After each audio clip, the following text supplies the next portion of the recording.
is the Hollywood Chronicles with Frank MacKay. Tune in each week for exclusive interviews with your favorite celebrities. Frank MacKay here with someone I've just got the greatest respect for.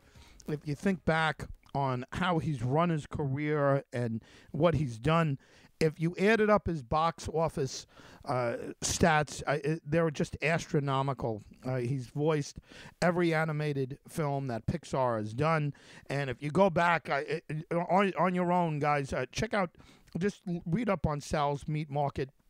That's where it all started up for him, and trip over to England and everything else. And just what a career this man has had. And if I'm remembering correctly, he helped build the stage at Woodstock. I mean, honestly, this guy has put together everything. And to top it off, he walks into an audition for what turned out to be one of the great sitcoms of all time, Cheers. And I don't know that he was going to get the role. And before he left, he says, hey, guys, do you have a know-it-all? And they're like, well, what are you talking about? And he basically pitched the idea for Cliff Clavin, which turned out to be one of the most successful, talked-about characters of all time, and obviously changed that show, changed TV, everything else. John Ratzenberger is our very special guest. If I have that wrong, John, forgive me. I'm going off of memory, but I tell you, I want you to be my biographer. You got that right on the money. I mean, even the mentioning of Sal's Meat Market. Yeah. I mean, but what a career! And by the way, you weren't born with a silver spoon in your mouth. You're the son of hardworking folks. Truck driver, right? Your dad was a truck driver. My dad drove a truck, and my mom worked in a factory. That's right. As a matter of fact, I was just talking about that last night to some people, that when I was a kid, I was surprised that when come September, going back to school, the kids at school would ask, "Where did you go this summer?" Like there was a choice. They would go off to like Lake George or Florida or wherever, and I went down to the local ballpark. Yeah, wow. That was my summer. And I mean, just it's amazing. But somehow, some way, you got that work ethic. You've earned everything you got. And you're the American dream, right? You've not only earned it by working, but you've worked, by thinking. And do I have the story right about Cliff Clavin? Is that was you, right? You said, hey, do you have a know-it-all? Every bar has a know-it-all. That's right. Yeah, your research is right on the money. Yeah. I walked in. I had never really auditioned in my life because I didn't go to acting school. And it was all on-the-job training for me and my partner, Ray Hassett, another Bridgeport native, that we toured Europe for close to 10 years doing our own special brand of comedy. And it was on-the-job training.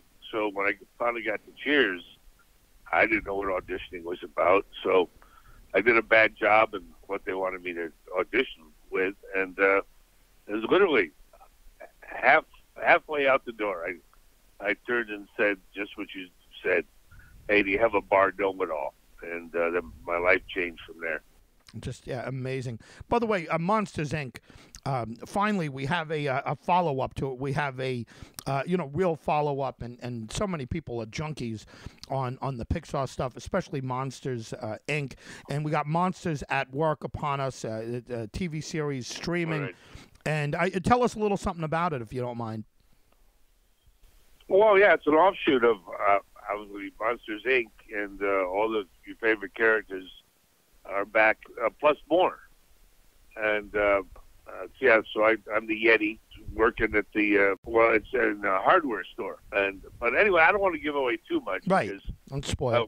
I always like surprises, and I'm assuming other people do too. But and some of the regulars are back, but it's pretty special. It's Bob Ganaway is the director and the writer, and he's done a great job on it. Yeah, well, listen, everything they do over there, Pixar, is just top notch. I know we have you for just a couple minutes. What about the Woodstock story that I heard? Did you work on the stages there? Well, yeah, I showed up because it's. Oh boy, I really should write a book like my kids did. after me too, but was in the area. I was actually living up there doing carpentry work, and the word went out that there's some jobs going down in this town about 60 miles away, and so I went down with my friend, and we stood in line, and the guy looked up at me when I finally got to the front. He goes, "Can you drive a tractor?" I said, "Yeah, sure." And so, boom, okay, I was a tractor driver at Woodstock, all the equipment and things, and then they found out I was a halfway decent carpenter, so I had a hand in building the stage at Woodstock. But it's those skills that I honor. I always think back to my shop class in middle school with Mr. Banny, showing you how to do things the right way. And that was the basis, really, of my life. I mean, those skills got me through. So when I first went to England, I didn't have any work, so I started building shelves for people, or beds, or in lofts and things like that. And I was doing okay. And then we put together this comedy show and toured Europe. But it was those skills that it makes me sad to see how many people today, how many young people don't have any skills, whether it's carpentry or sewing or even cooking or, fixing your own car. It's almost like it's a helpless generation. Yeah. But it was nationwide that they canceled shop classes. It's talking about infrastructure spending. Well, you can spend all the money you want, but you're not going to have anybody showing up actually doing the work. Yeah. You need a welder. What do you think? They're not falling out of trees anymore. There used to be a lot of them, but there aren't that many left anymore.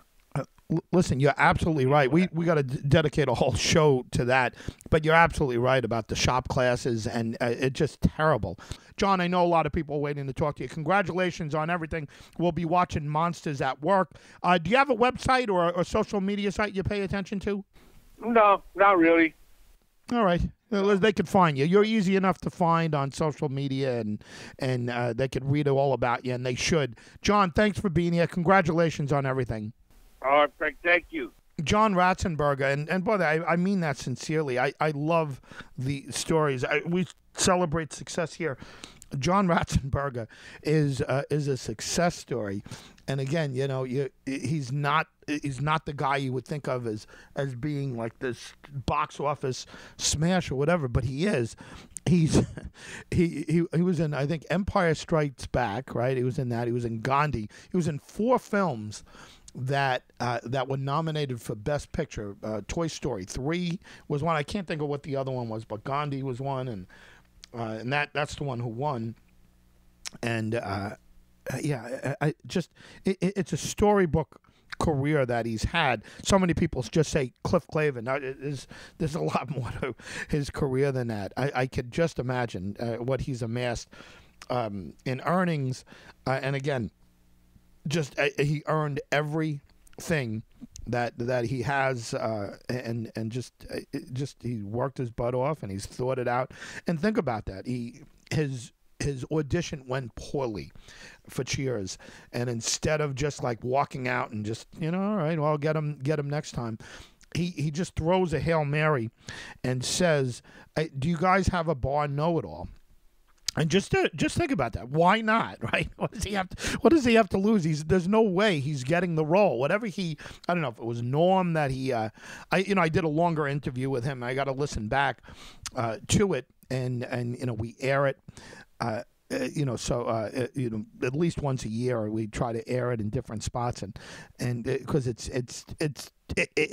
interesting. He's got an interesting life, and he's got an interesting story. But he auditioned for a role on Cheers, and it bombed. It didn't go well. It went. He just said here, it went terribly.